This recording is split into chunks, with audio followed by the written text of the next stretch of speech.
semuanya, terima kasih kepada Ustadz Wira. Alhamdulillah kita semua bisa berkumpul kembali untuk kajian Toharoh dan sekarang masuk ke bagian yang ketujuh ya Ustadz. Seperti yang kita simak beberapa minggu lalu itu terkait dengan kalau tidak salah yang menjadi pembatal wudhu ya Ustadz ya. Yang minggu kemarin, iya. Ya minggu kemarin ya. Oke. Yang sekarang eh, ada bocoran Ustadz atau Iya kita dong. langsung saja?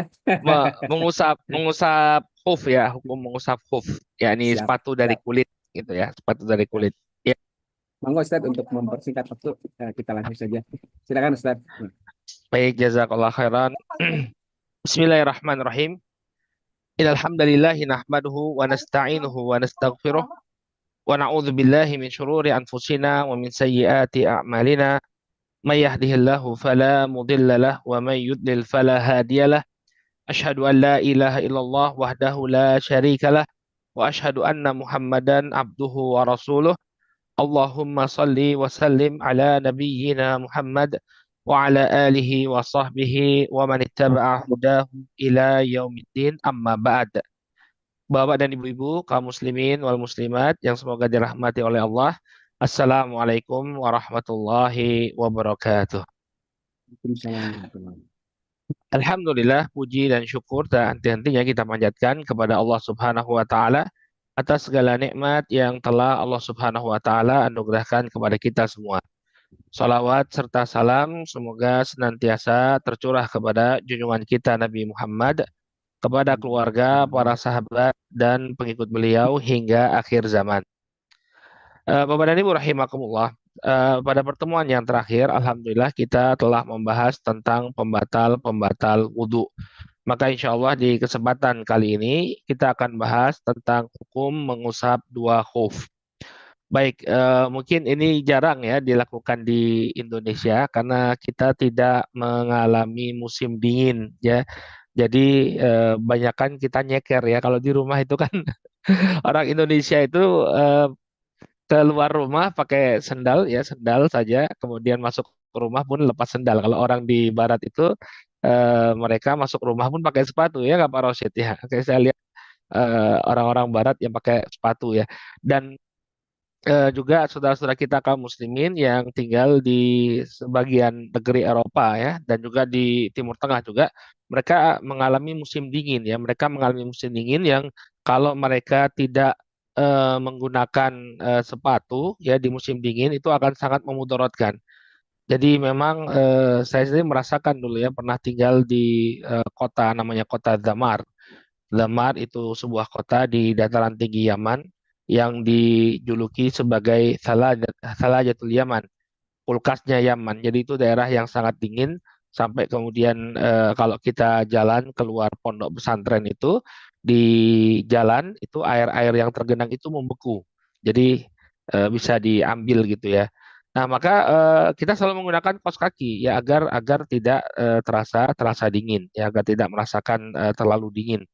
Nah, jadi ada kondisi-kondisi yang memang seseorang itu harus harus melindungi dirinya. Jadi dan menyulitkan bagi dia untuk setiap kali berwudu untuk mencopot ya, untuk mencopot karena itu akan dingin sekali ya. Maka di sana diperbolehkan untuk mengusap ya, mengusap dua khuf. Artinya ketika seseorang dalam keadaan sudah bersuci kemudian dia menggunakan sepatu yang terbuat dari kulit, ini sepatu khuf kalau bisa kita sebut apa namanya sepatu boot begitu ya, maka boleh bagi dia untuk tidak melepas sepatu tersebut ketika akan berwudu dan cukup bagi dia untuk mengusap bagian atas dari khuf tersebut. Nah, ini yang akan kita bahas ya, hukum-hukum yang berkenaan dengan mengusap dua khuf ya. Yang pertama kita akan bahas terlebih dahulu definisi al-khuf. Definisi al-khuf. Al-khuf ini mungkin jarang dipakai di tengah-tengah kita. Disebutkan oleh para ulama yang namanya al-khuf ya al-hidaan asatiran lil ka'bain al-masnu'ani minal jil. Yang namanya khuf itu adalah alas kaki yang menutupi bagian bawah kaki sampai ke mata kaki. Jadi mata kakinya tertutupi. Nah, ini syarat apa pertama kali ya saat pertama dari khuf. Khuf itu dia harus menutupi mata kaki. Al-masnu'ani min jildin, yang terbuat dari kulit ya, yang terbuat dari kulit atau yang semisalnya, maka dia dihukumi sebagai al-khuf. Jadi sekali lagi al-khuf itu adalah alas kaki yang menutupi bagian bawah kaki sampai ke mata kaki. Jadi mata kakinya tertutupi dan dia terbuat dari kulit. Dia terbuat dari kulit. Maka di diberikan keringanan bagi orang yang memakai khuf ini untuk tidak mencopot khufnya ketika dia berwudu, dan cukup bagi dia ketika berwudu untuk mengusap bagian atas khufnya. Ya, disebutkan dalam kitab fikih Al-Manhaji, wal mashu alaihima rukhsatun jaizatun lirijal wan nisa fi kulli hal.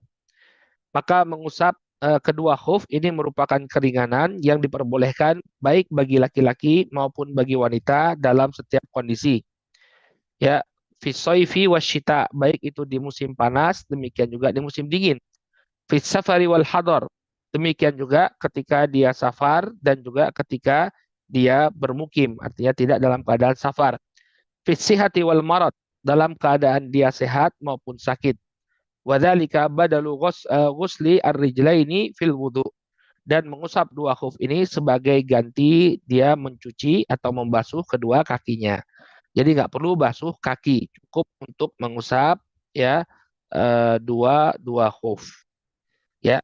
Jadi ini keringanan yang diberikan oleh Allah Subhanahu wa taala. Ustadz, apakah relevan dengan kita? Ya relevan juga kalau misalnya kita sedang berada di tempat yang dingin ya. Misalnya di mana tuh ya, di Jawa Barat kan banyak tuh tempat-tempat dingin. Kemudian Anda pakai sepatu boot ya. Sebagian ulama mengkiaskan mengkiaskan khuf ini dengan kaos kaki ya. Sebagian ulama ya seperti Fadilatul Syekh Muhammad bin Shalih Al-Utsaimin yaitu mengatakan bahwa kaos kaki pun dihukumi sebagai khuf. Namun kalau dalam mazhab Syafi'i nggak boleh ya, karena kaos kaki itu masih tembus air. Karena syarat dari khuf itu dia tidak boleh tembus air. Jadi melindungi bagian bawah kulit, bagian kaki ya itu dengan sempurna. Baik. Dan saya lebih cenderung pada pendapat ini ya, karena memang kaos kaki berbeda dengan khuf. Kemudian dalil jawazi ya, al-mashi alaihima, dalil yang menunjukkan bolehnya mengusap dua khuf ya tanpa harus membukanya adalah hadis yang diriwayatkan dari Jarir bin Abdullah Al-Bajali radhiyallahu taala anhu. Ya, Jarir bin Abdullah Al-Bajali ini termasuk sahabat yang masuk Islam di akhir-akhir. Sehingga hadis-hadisnya Jarir ini menjadi patokan. Kadang-kadang ya dijadikan patokan oleh para ulama ketika menentukan sebuah hukum. Kalau ada hadis yang diriwayatkan oleh Jarir, berarti dia datangnya belakangan. Sehingga kalau bertentangan dengan hadis-hadis sebelumnya, maka hadis Jarir ini yang jadikan patokan karena dia datangnya belakangan. Ya. Jadi bin Abdullah Al-Bajali radhiyallahu anhu mengatakan, hadisnya diriwayatkan oleh Al-Bukhari dan Muslim. Ra'aitun Nabiyya sallallahu alaihi wasallam bala thumma tawaddoa wa masaha ala khufai. Ya, aku melihat Nabi Shallallahu alaihi wasallam buang air kecil. Maksudnya bukan beliau nonton Rasulullah ya, Rasulullah pergi untuk buang air kecil, kemudian tawad doa, lalu beliau berwudu, wa masaha ala khufai. Kemudian beliau mengusap dua khuf beliau. Jadi cukup diusap dua khufnya. Jadi tidak kemudian mencopot khufnya, kemudian baru mencuci atau membasuh kaki, tidak. Ya, jadi beliau berwudu seperti biasa. Nah, pas bagian kaki ya beliau cuma mengusap ya mengusap khufnya tadi ya. Dalam riwayatnya Ali itu di bagian atasnya. Jadi cukup bagian atasnya diusap. Nah, ini menunjukkan bolehnya mengusap dua khuf ya ketika Anda berwudu. Ya, nanti kita akan pelajari syarat-syaratnya. Ya. Nah, sekarang apa syaratnya seseorang diperbolehkan ya? Apa syaratnya Anda diperbolehkan untuk mengusap dua khuf? Syarat yang pertama, an yul bisa ya anjul basa ba'da wudu'in kamil. Syarat yang pertama bahwa dua khuf itu dikenakan atau dipakai setelah Anda berwudu secara sempurna. Jadi maksudnya dua khuf itu dipakai saat kita suci, bukan saat kita sedang berhadas. Ya, jadi syarat kita boleh mengusap dua khuf itu adalah kita ketika memakainya dalam keadaan bersuci. Baik, dalilnya adalah hadis dari riwayat Bukhari dan Muslim dari sahabat Al-Mughirah bin Syu'bah radhiyallahu anhu, beliau mengatakan, "Kuntu ma'an Nabi sallallahu alaihi wasallam fi safarin fa ahwaitu li anzi'a hufaihi faqala da'huma fa inni adkhaltuhuma tahiratain famasaha alaihima." Saudaraku kaum muslimin yang dirahmati oleh Allah, sahabat Al-Mughirah bin Syu'bah bercerita, dahulu aku bersama Nabi Shallallahu Alaihi Wasallam dalam sebuah safar. Kemudian aku ingin melepas kedua khuf beliau. Jadi ketika itu Nabi Shallallahu Alaihi Wasallam kelihatan mau berwudu, maka Al-Mughirah bin Syu'bah ingin melepas sepatu atau khuf yang dipakai oleh Rasul alaihi salatu wasallam. Maka kemudian Nabi mengatakan, da'huma fa inni adkhaltuhuma tahiratain. Biarkan saja wahai Mughirah, karena aku ketika memasukkannya, yani ketika memakainya dalam keadaan suci. Ya, aku dalam keadaan suci. Ya, famasaha alaihima. Maka Nabi Shallallahu Alaihi Wasallam mengusap kedua khuf tersebut. Jadi kakinya sudah beliau wudhu. Jadi beliau itu sudah dalam keadaan wudhu. Baru kemudian beliau menggunakan khufnya. Jadi dari sini para ulama mengambil kesimpulan hukum khuf itu berlaku ketika Anda memakai kedua khuf tersebut dalam keadaan sudah bersuci. Ya, ini syarat yang pertama. Jadi kalau misalnya dia memakai kedua khufnya tapi belum berwudu, maka ini tidak berlaku. Anda harus lepas, harus wudu seperti biasa.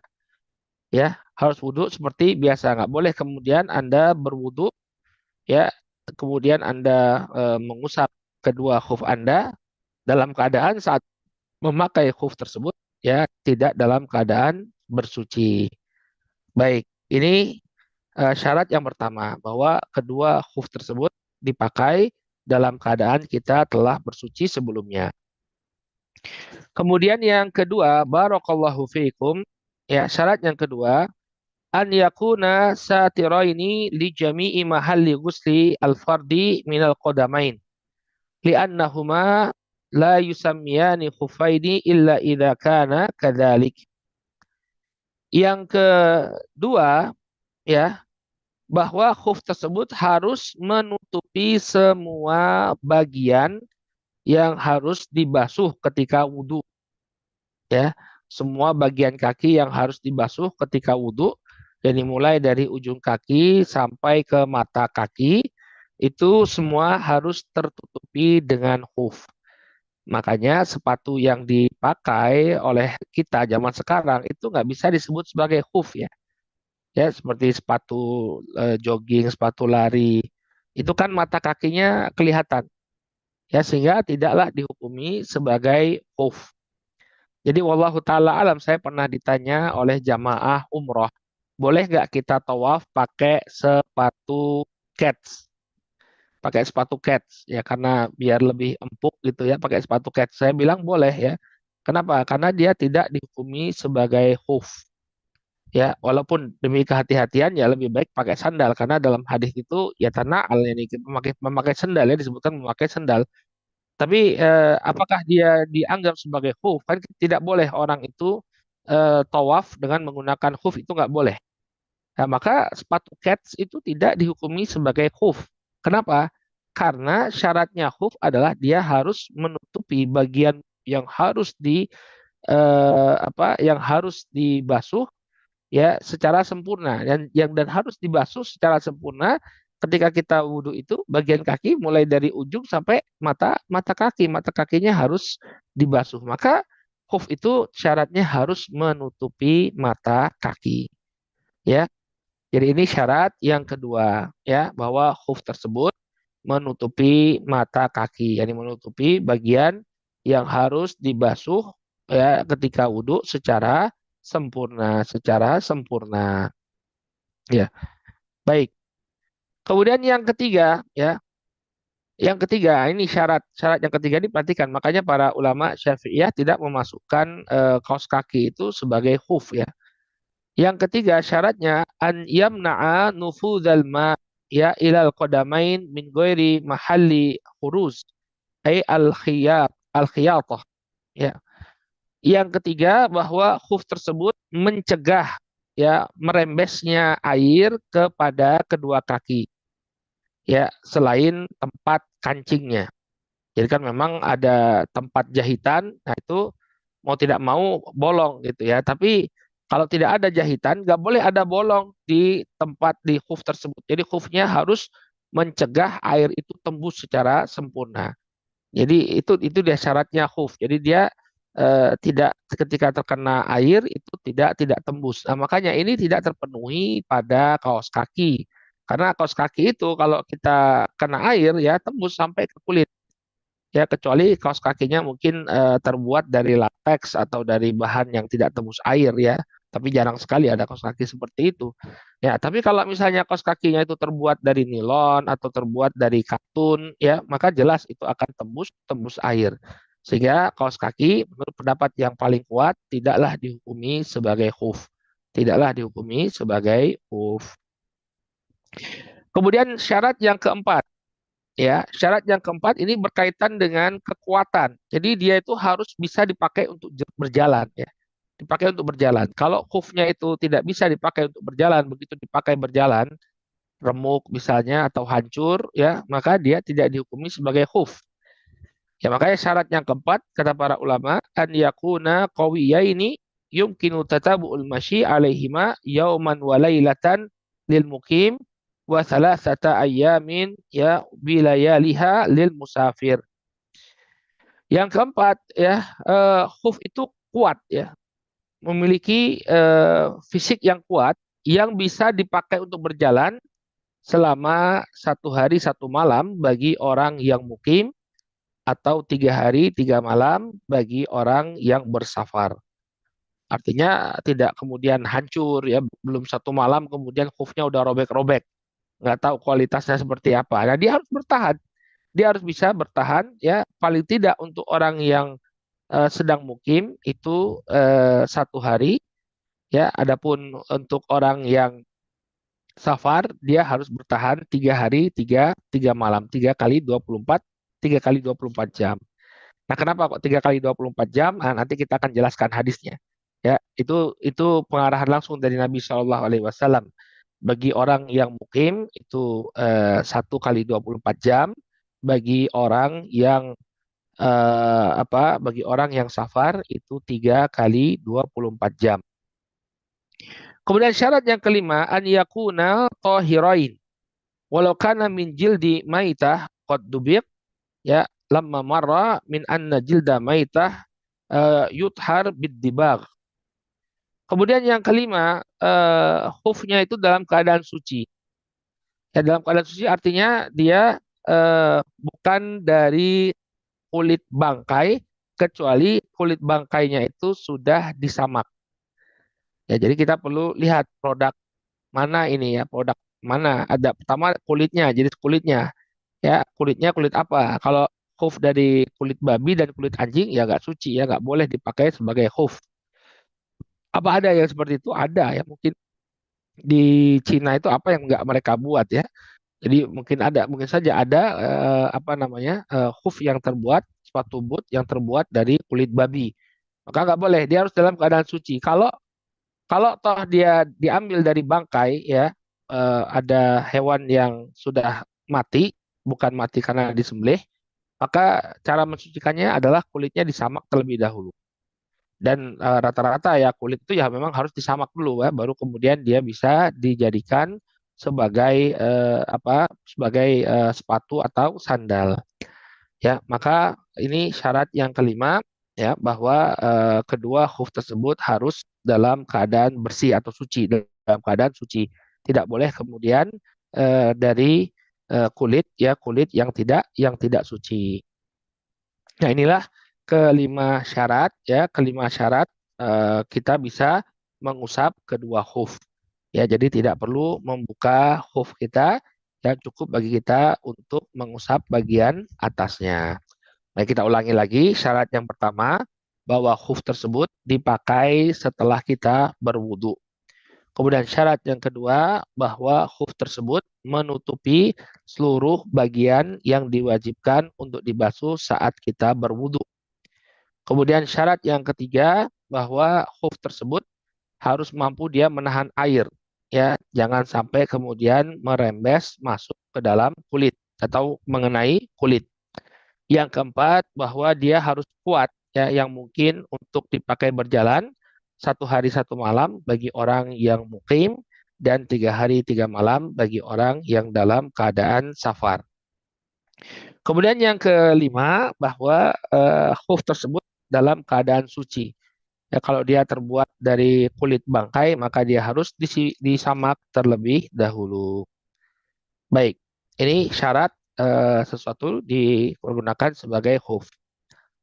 Baik, sebelum kita lanjutkan, bisa dipahami atau tidak ini? Karena mungkin sebagian kita karena asing ya menggunakan khuf ini, mungkin ada yang perlu dijelaskan dulu ya. Silakan kalau ada yang ingin tanya ya sebelum kita lanjutkan. Paham nggak ini khuf ya? Eh, Pak Insya Allah Rosid ada Ustaz. nggak? Pak Rosid ada? Pak Insya Allah Rosid. Pak Rashid tadi izin katanya mau ke masjid dulu. Kebetulan beliau lagi safar di Oh, tempat lain ya. oh begitu ya. Ya, Kalau nggak saya nah minta minta nanti tolong insya Allah. diambilin Hmm, gambar hmm, khuf gitu, gambar khuf gitu. Jelas hmm, ya, Insya Allah ya. hmm. Insya Allah. Silakan teman-teman, ini ada kesempatan dari Ustadz jika memang ada yang tidak paham terkait dengan soft ini, jadi mungkin bisa langsung ditanyakan sekarang. Kalau tidak mungkin Pak Ustadz akan langsung melanjutkan dulu materinya begitu ya, Ustadz ya. Ini saya mau tunjukin dulu nih hoof ya.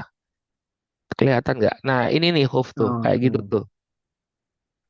Ya, kalau kita umrah tuh kadang-kadang lihat orang Arab ya, orang Arab itu dia pakai hoof kayak Hmm, gini. Bisa beli di ada Bin Daud itu loh, Bin Daud. Ya, ada benar, benar. toko Ya. Bin Daud itu. Hmm, hmm, Ya, nah, ini bisa dibeli betul, tuh. betul, betul.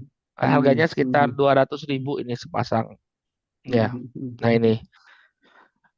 Baik. Atau sebetulnya mungkin yang seperti kata Ustadz ya, yang boot, yang kalau di kita mungkin sepatu boot gitu, yang naik hingga ke menutup mata kaki ya Ustadz ya. Iya, tapi kan jarang banget, Mbak. Kita pakai boot itu kapan?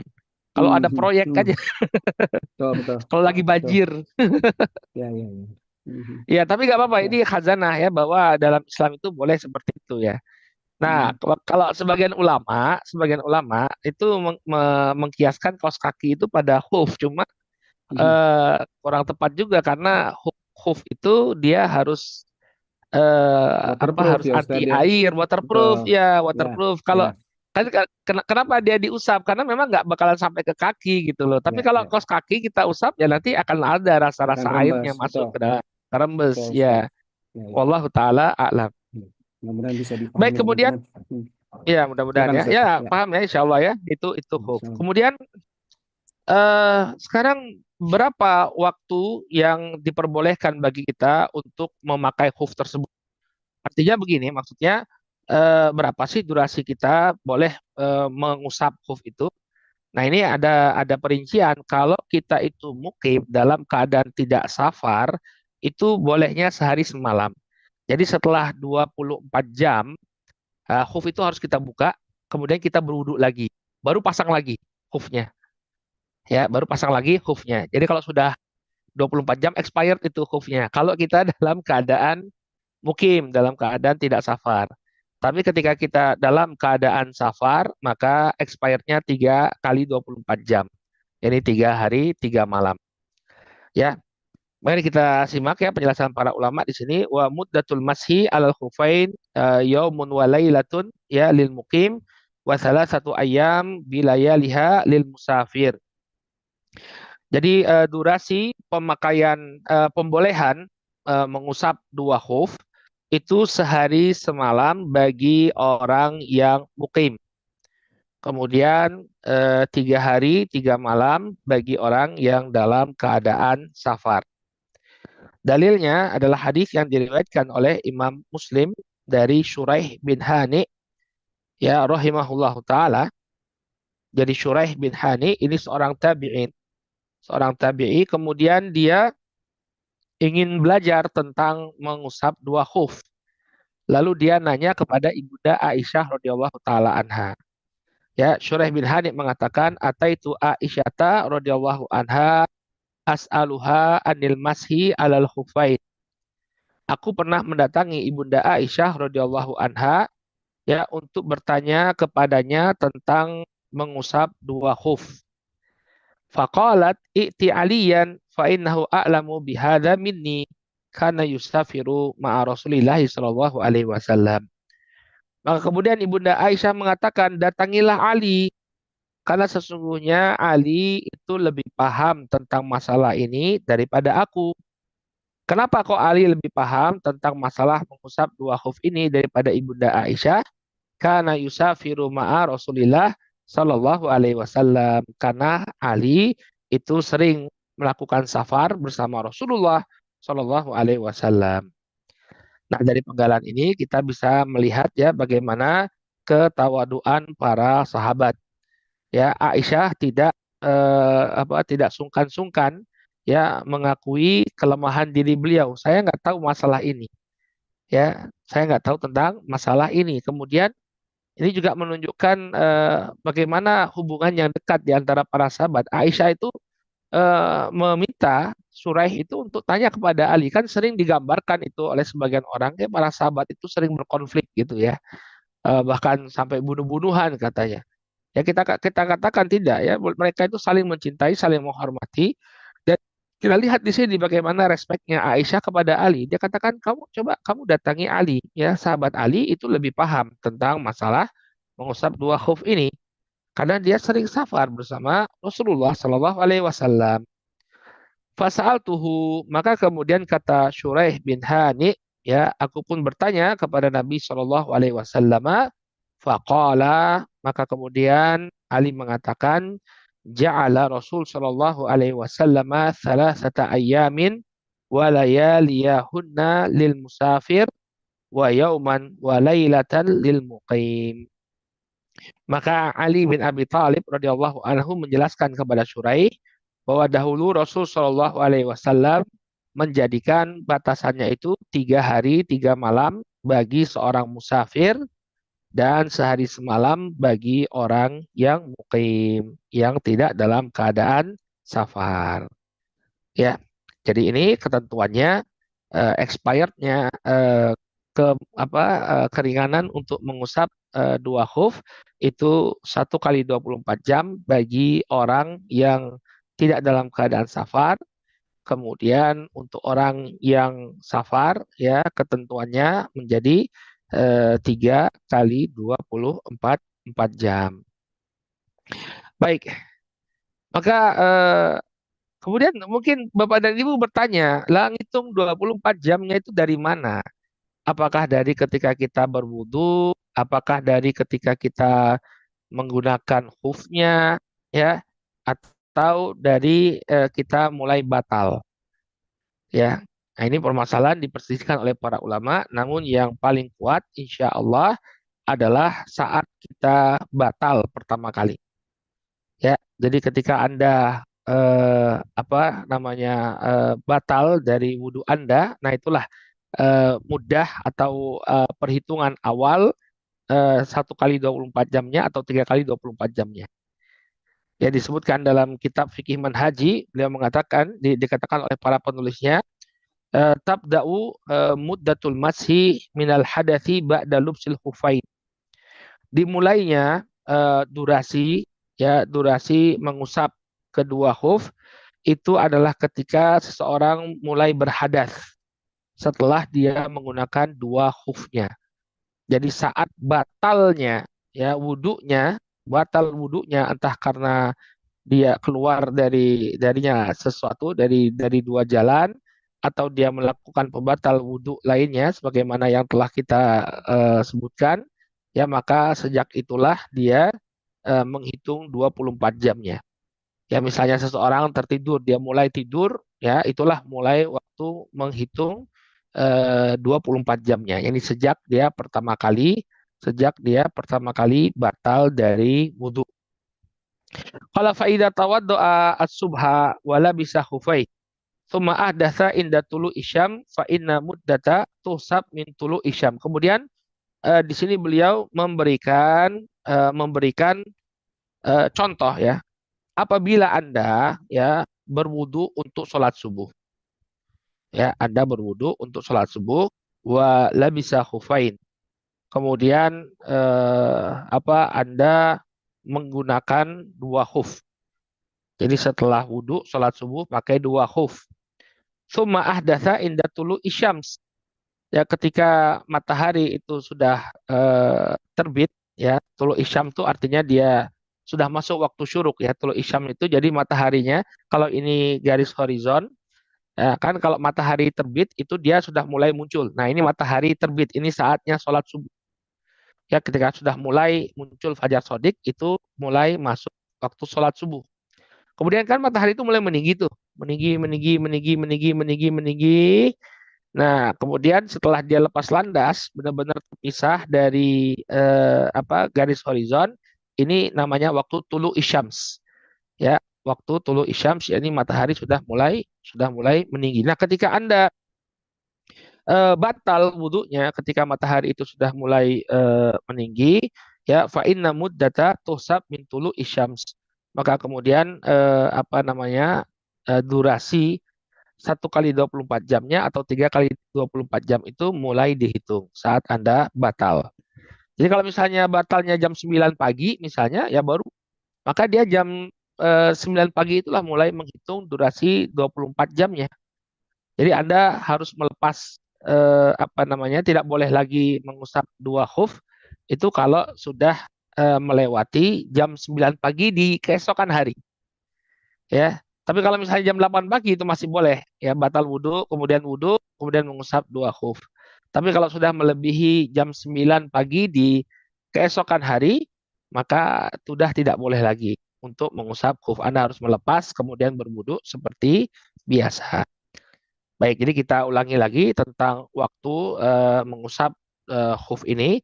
Jadi durasinya itu adalah 1 kali 24 jam, ya 1 kali 24 jam bagi orang yang mukim, kemudian bagi orang yang safar 3 kali 24 jam.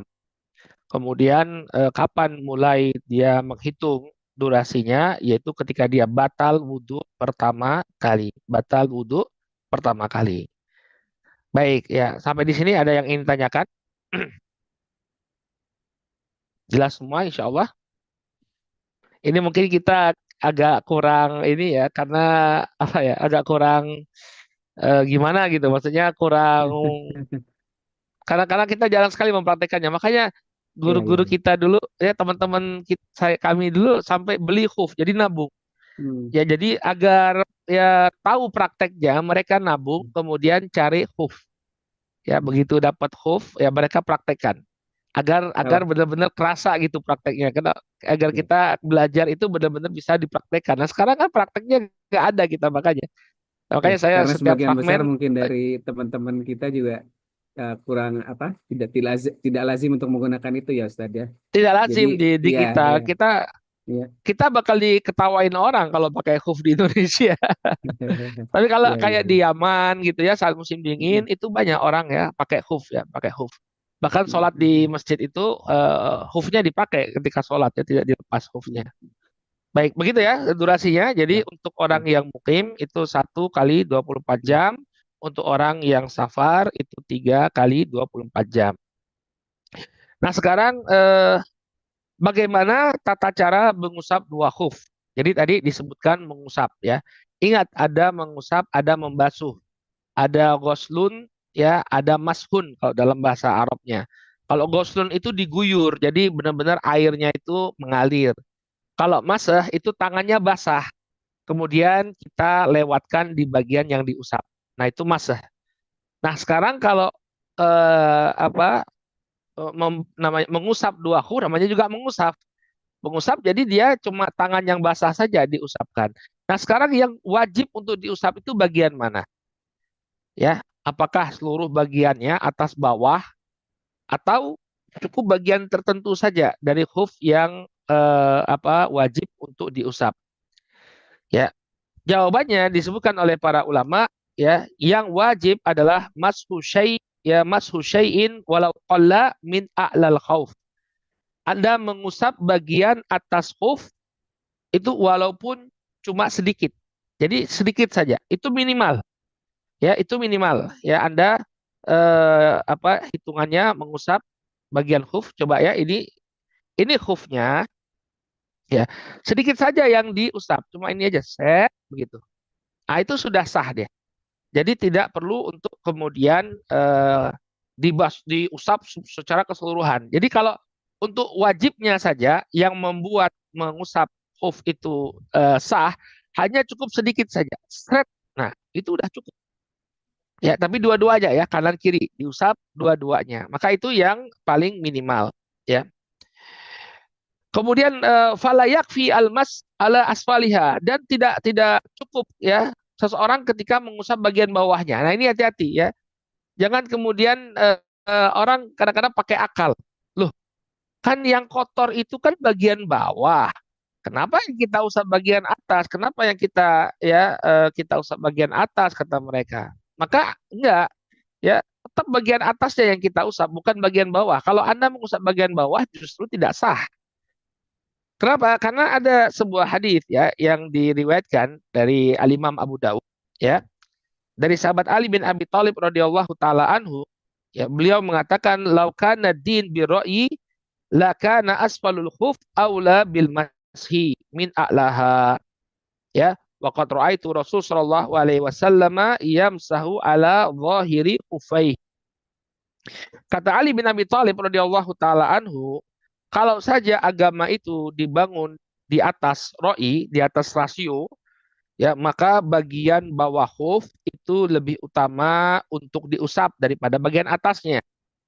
Kenapa? Tentu yang lebih kotor adalah bagian bawah hoof. Ya, otomatis kalau Anda bersuci sebenarnya yang lebih kotor itu yang harus diperhatikan. Tapi karena agama ini dibangun di atas wahyu, ya sudah kita sami'na wa ata'na saja dengan Rasulullah. Ketika itu Ali mengatakan, "Ra'aitu Rasulullah sallallahu alaihi wasallam yamsahu ala dhahiri khufai." Ya, aku melihat Rasul sallallahu alaihi wasallam itu mengusap bagian atas khuf beliau. Ya, jadi bagian atasnya yang diusap, bukan bagian bawahnya. Ya, maka ini yang disunahkan bagi kita. Ya, kalau dia ingin mengusap bagian atasnya secara keseluruhan, maka yang demikian lebih baik. Tapi paling tidak ya sedikit saja yang dia usap dari bagian atas hoof, bagian atas hoof. Ya, jadi begini ya, misalnya ini bagian atas hoofnya dia usap dari atas sampai bawah. Nah, kemudian yang kedua diusap dengan tangannya yang basah tadi dia usap, seret, kemudian seret, dah. Ya, jadi tidak perlu bagi dia untuk membuka sepatunya atau membuka hoofnya. Nah, sekarang bagian yang terakhir ya dari pembahasan mengusap dua hoof ini, apa yang membatalkan ya kebolehan mengusap dua hoof. Jadi ada kondisi-kondisi di mana Anda tidak boleh lagi mengusap hoof ya, tapi Anda harus melepas hoof Anda kemudian berwudu ya, berwudu seperti biasa. Baik. Yang pertama, ya, khal'u khufaini au khal'u ahadihima au inkhila'uhuma au ahadihima. Ya, yang pertama adalah mencopot dua hoof atau salah satu di antaranya baik sengaja maupun tidak sengaja. Nah, kalau hoofnya itu walaupun dia masih dalam durasi 1 kali 24 jam misalnya untuk orang yang mukim, kemudian kita copot, kita lupa misalnya kita copot, nah itu udah nggak berlaku lagi. Ya, kalau kita pakai lagi, kemudian kita usap, ah, itu udah nggak boleh kalau sudah dibuka. Harus wudhu dulu, ngulang dari nol. Ya harus wudhu dulu kemudian mengulang dari nol. Ya, kenapa? Kenapa? Karena sepatunya dicopot atau hoofnya dicopot sebelum durasi berakhir. Sebelum durasi berakhir. Nah, kalau dan itu dilakukan sengaja atau tidak sengaja, baik Anda sendiri yang melakukannya atau orang lain. Misalnya ya seperti yang dilakukan oleh Al-Mughirah tadi. Ya, dia ingin mencopot khufnya Rasulullah Shallallahu Alaihi Wasallam, lalu dicegah oleh Rasulullah, jangan, karena aku memakainya dalam keadaan suci. Ya, jadi sama saja, baik sengaja maupun tidak sengaja, ketika seseorang membuka khufnya, maka tidak lagi berlaku rukhsah untuk mengusap dua khuf tadi. Dia harus berwudu secara sempurna. Kemudian yang kedua, ya, tidak boleh lagi bagi dia untuk mengusap kedua khufnya apabila inqidha muddatil mashi. Ya, durasi yang diperbolehkan untuk mengusap kedua khuf itu telah berakhir. Ya, misalnya dia sudah 1 kali 24 jam sejak dia batal wudhu pertama kali, maka ya sudah, nggak boleh lagi bagi dia untuk mengusap dua khuf. Wajib bagi dia untuk berwudhu secara sempurna. Kemudian yang ketiga, ya, apa yang bisa membatalkan ya keringanan untuk mengusap dua khuf, yaitu hudutsu ma yujabul ghuslu atau ma yujibul ghusla. Ya, terjadinya sesuatu yang mewajibkan dia untuk mandi janabah. Misalnya ihtilam pakai khuf, kemudian mimpi mimpi basah. Ya, maka nggak boleh lagi bagi dia untuk berwudu kemudian ketika sampai di kaki dia usap. Ya, kenapa? Karena dia sudah diwajibkan untuk untuk untuk mandi janabah, untuk mandi janabah. Jadi mandi janabah nggak bisa digantikan dengan wudhu. Jadi dia harus mandi janabah, otomatis sepatunya harus dia lepaskan, dan durasi walaupun masih berada di rentang waktu diperbolehkan bagi dia untuk mengusap dua khuf, maka karena dia wajib untuk mandi, ya tidak berlaku lagi. Ya, diriwayatkan oleh Al-Imam At-Tirmidzi rahimahullah dan juga Al-Imam An-Nasai dari sahabat Sofwan bin Asal radhiyallahu taala anhu. Ya, beliau mengatakan kana Rasulullah sallallahu alaihi wasallam ya'muruna idza kunna musafirin. Dahulu Nabi sallallahu alaihi wa ala alihi wasallam memerintahkan kami apabila kami dalam keadaan safar, annam saha ala khifafina, agar kami mengusap ya dua khuf kami. Makanya para ulama mengatakan mana yang lebih utama, orang yang memakai khuf itu ya ketika dia dalam keadaan safar, mana yang lebih utama bagi dia, apakah dia melepas khufnya kemudian berwudu atau tetap menggunakan khufnya lalu dia mengusap bagian atas khufnya. Maka hadis ini menunjukkan yang lebih utama adalah tetap dia menggunakan khufnya. Ya, karena yang demikian menggunakan keringanan yang Allah Subhanahu wa taala berikan, terutama ketika melepas khuf tersebut memang memberikan kesulitan bagi mereka. Ya, ketika dia berada di perjalanan musim dingin, ya kalau dia lepas dia lepas sepatunya akan memudaratkan dirinya, maka lebih baik bagi dia untuk tetap menggunakan khufnya. Kemudian ketika dia berwudu, dia usap bagian atasnya. Qala wala nanzi'aha salasata ayyam. Kemudian Nabi Shallallahu Alaihi Wasallam melarang kami untuk membukanya sampai 3 hari. Jadi dipakai khufnya selama 3 hari. Ya min ghaitin wa baulin wa naumin. Ya, walaupun kami sudah kencing, sudah buang air besar, BAB, BAK, demikian juga kami tertidur. Jadi tetap pakai khuf kalian. Ya, ini walaupun kalian sudah buang air kecil, buang air besar, dan juga tertidur, ya selama belum melewati 3 hari, kenakanlah khuf-khuf kalian. Illa min janabatin, kecuali satu kondisi saja yang diperintahkan bagi kami untuk melepaskan khuf kami. Kapan itu? Illa min janabatin, kecuali saat kami dalam keadaan junub, ya mimpi basah, ihtilam. Ya baru 2 hari pakai khufnya, tiba-tiba tidur mimpi basah. maka harus dicopot lalu kemudian dia wajib untuk mandi. Ya, maka inilah hal-hal yang membatalkan rukhsah atau keringanan untuk mengusap dua khuf ya bagi orang yang mengenakannya. Baik, dengan demikian selesai kita dari bab mengusap dua khuf. Insya Allah kita cukupkan dulu sampai di sini ya. Di pertemuan yang akan datang kita akan membahas tentang at-tayammum.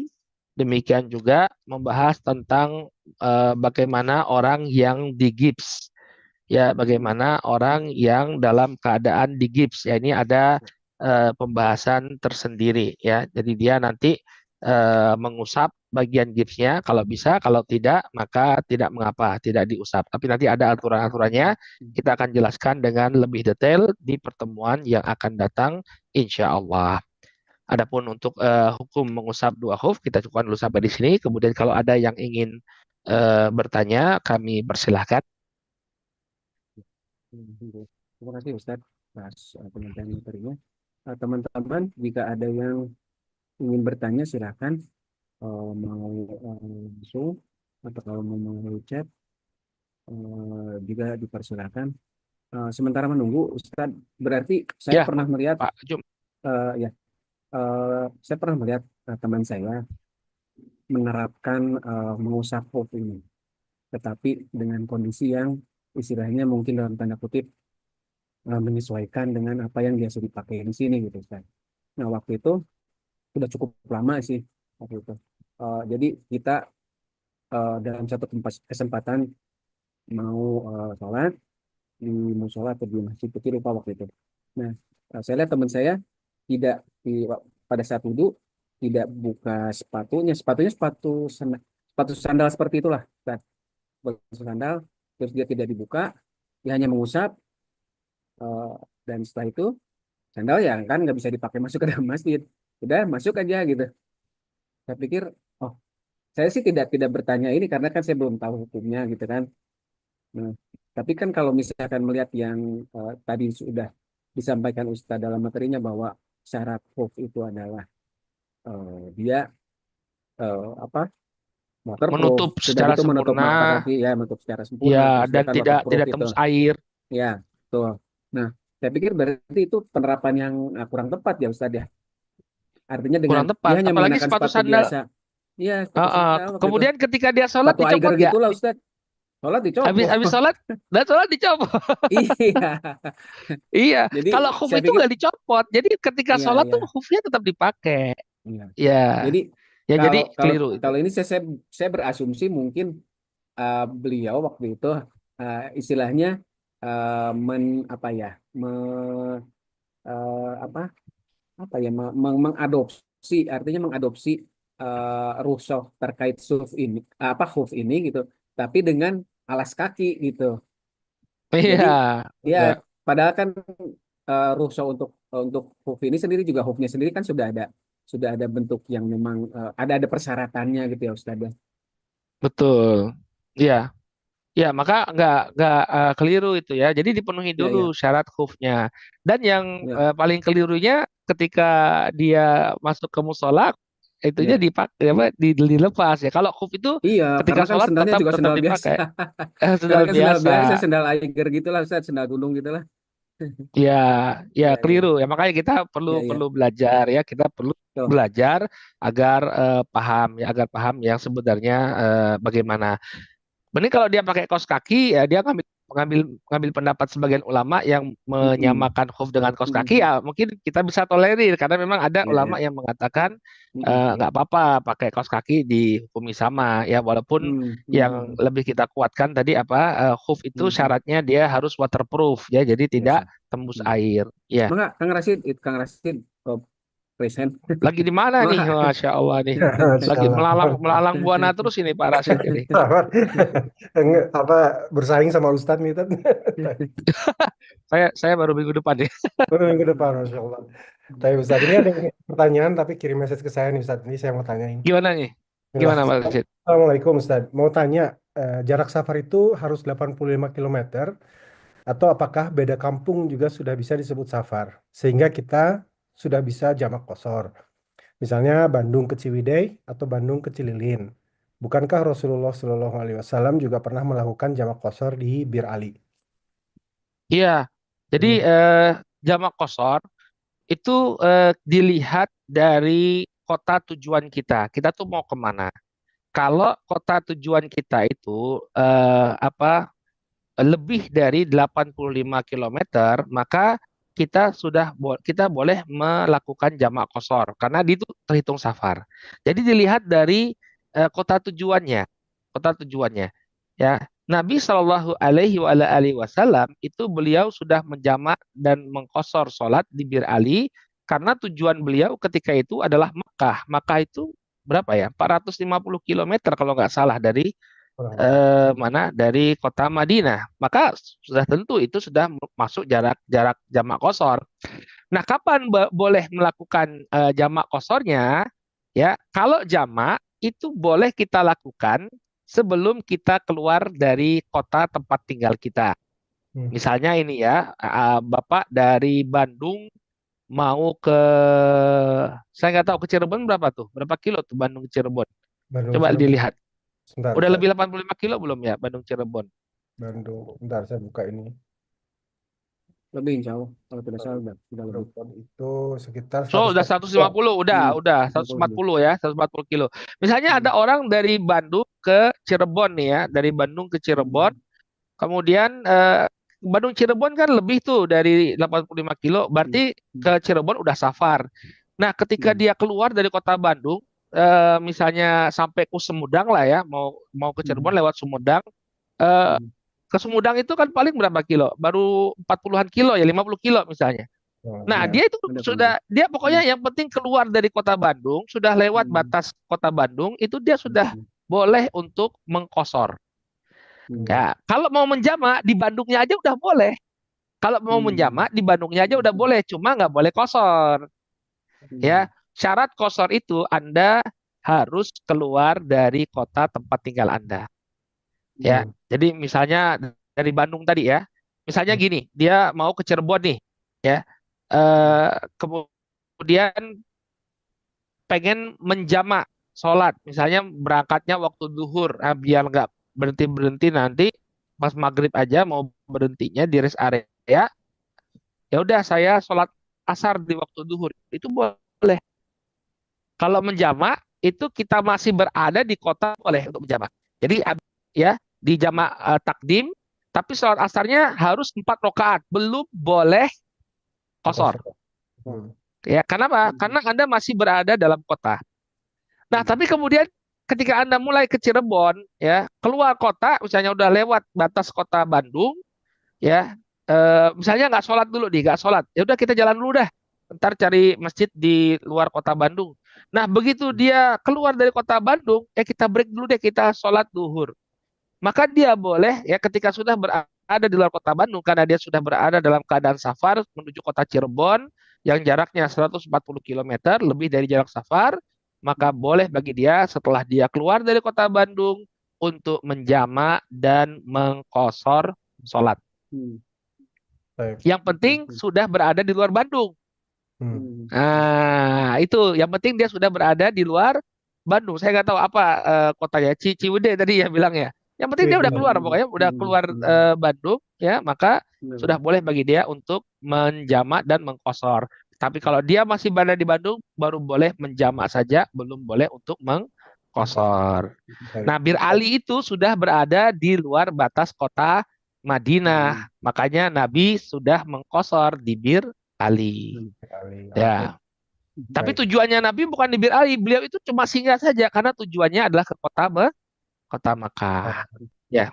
Baik. Pak Ustadz, ini ada beberapa pertanyaan tambahan nih dari beberapa orang, Ya. termasuk dari saya nih, Ustadz. Saya mau Ya. curi Ustadz nih, saya mau tanya dari saya dulu, Ustadz. Kalau dari misalnya rumah saya di tempat tinggal saya di Inggris, itu dengan Heathrow Airport itu sekitar 64 mil, sekitar 100 kilometer ya. Eh, Ya. ini perjalanan biasa nih Ustadz saya lakukan. Misalnya saya mau ngantar tamu atau ngantar teman pulang atau jemput gitu ya, pergi pulang. Ini itu berarti sudah termasuk ke dalam Safar. safar ya. Jadi sudah bisa di jamak kosor juga sudah masuk bisa. Iya, sudah. Sudah. yang penting ini sepenting jarak itu 85 kilo ya. 85 kilo itu 5 farsah kalau saya nggak salah ya. Jadi Hmm. begini, Hmm. jadi dulu dulu apa namanya para ulama itu mereka mengambil asar dari Abdullah bin Umar atau Abdullah bin Abbas ya, yang membuat membuat jarak safar, menentukan jarak safar itu perjalanan dari Mekah ke kota Jeddah. Ya, Mekah ke Jeddah, kemudian Mekah ke Taif, itu relatif jaraknya sama. Coba dipakai Google Map deh nanti cara dicari ya. Tapi pakai jalan yang dulu ya, bukan jalan modernnya. Jalan yang dulu itu relatif sama. Yani sekitar 84 kilometer sekian gitu ya. Maka kemudian dibulatkan oleh para ulama itu ya sekitar 85 kilometer. Nah, jadi Hmm. kalau perjalanan apapun itu, walaupun keseharian kita sudah melakukan itu selama melebihi 85 kilometer sudah termasuk safar. Ah. Ya, jadi kalau misalnya ada orang Bogor ya orang Bogor mau ke Bandara Soekarno-Hatta ya, ya itu udah safar ya udah safar karena jaraknya sudah lebih dari 85 kilo kalau saya nggak salah ya. Bogor Ya. ya, bagi jadi Bapak sudah boleh menjamak qashar sholat itu ke Hetero itu kalau Iya. sekitar itu. Oh, udah cukup. Baik, Ustaz. Ini ada satu lagi pertanyaan, Ustaz, dari jamaah. Sebentar saya bacakan. Bismillah.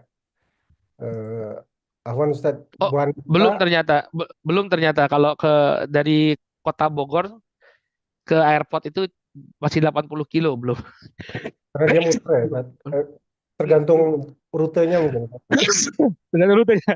Tergantung Iya, rutenya. Jagorawi. Iya, Iya, ada rute-rute yang memang melebihi itu. Jadi, apa ya, Ustaz? Eh, Afwan, Ustaz, bertanya, ada wanita silakan. wanita dengan mahram, harus dengan mahram, apabila melakukan perjalanan 3 hari atau lebih. Bagaimana jika perjalanan ke Bandung, Jakarta hari Jumat malam dan kembali ke Bandung Ahad sore, 2 hari kurang? Apakah harus bersama mahram juga, Ustaz? Bandung Jakarta itu berapa kilo? Lebih Eh, ya? Lebih. Bandung, Jakarta lebih, Ustaz. Eh, Kalau pakai kereta cepat, 150 kilo. Ya kalau kayak kita Sekitar cepat cuma 45 180 menit kalau ya. dulu. Nah, ini 180. Hmm. ada larangan ya dari Nabi Shallallahu Alaihi Wasallam ya, seorang wanita tidak boleh bersafar kecuali ma'adil mahram. Hmm. Sebagian lafadz hadis itu mengatakan sehari semalam gitu ya, sehari semalam tidaklah wanita yang beriman itu dia safar sehari semalam kecuali dengan dzul mahram. Maka para ulama menjelaskan bahwa sehari semalam itu bukan batasan. Yang penting dia sudah melakukan safar, maka dia harus ditemani dengan mahramnya. Hmm. Ya, sehingga walaupun dia langsung pulang tidak sampai menginap, maka tetap harus Ditemani. ditemani ditemani oleh mahramnya, ya oleh mahramnya. Permasalahan ini ya memang perlu pembahasan ya karena ada pengecualian juga ya misalnya dalam keadaan darurat ya atau dia belum pernah umroh kemudian dia umroh untuk pertama kalinya maka para ulama memberikan pengecualian ya. Jadi misalnya boleh dia untuk pergi dalam dalam keadaan ditemani oleh rufqah aminah, yaitu rombongan yang bisa dipercaya, ya rombongan yang bisa diberi amanah untuk menjaga dia.